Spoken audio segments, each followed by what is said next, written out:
Where do you think the industry could be or should be 5 years from now as it relates to, the way that we process alarms, prioritize alarms? What's your vision for the future? What do you hope to see? Number one, I think the industry is getting better with their false alarm reduction methods. I mean, the standardized things with the enhanced call verification, the multi-trips, cross-stoning, things like that, I think are necessary. I think that has a place. But I also think embracing the definition of a verified alarm that tells us that there are people there and that there's a probable crime in progress is an important step. Then you take that and you add in technologies such as ASAP. I was real excited to hear other agencies talk about that. That's a big deal. You tell us there's a verified crime in progress, and then you get us information quickly through a communication medium like ASAP so that we're not killing 2, 3, 4, 5, 10 minutes on the phone getting it. We can get there in time to make a difference. When you increase arrests, you reduce the crime rate. When you reduce the crime rate, you're reducing property loss. When you reduce that property loss, it reduces the insurance rates for those property owners.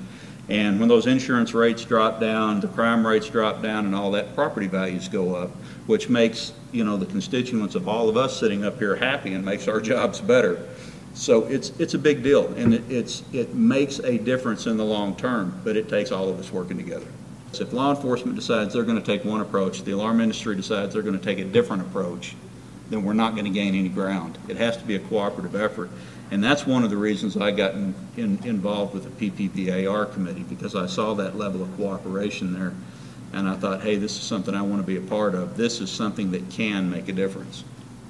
Great. I'd also like to see the alarm associations work more with the ASAP program and get that ASAP to PSAP program so that we can actually maybe go a lot more electronic from the alarm association receiving the call and then dispatching the call by sending us a CAD message and getting that out, because that will certainly reduce the time for us to respond. Okay, and is that just a question on the ASAP program? Is that something that once we see maybe some greater participation from the alarm industry there, is that something that you'd feel confident we'd be able to deploy in Los Angeles? What's your thought there? Well, I'm sure LA County Sheriffs would be very open to it. I've actually talked to a couple cities. We went through some tight budget constraints, and it would cost money to put that system in place. It would cost us money to put that system in place, and I would really like to see, to be honest with you, I'd really like to see a law that says that we don't take alarm phone calls anymore. They all have to come in through an ASAP kind of process, because one, I don't have to worry about trying to communicate with the person that's calling.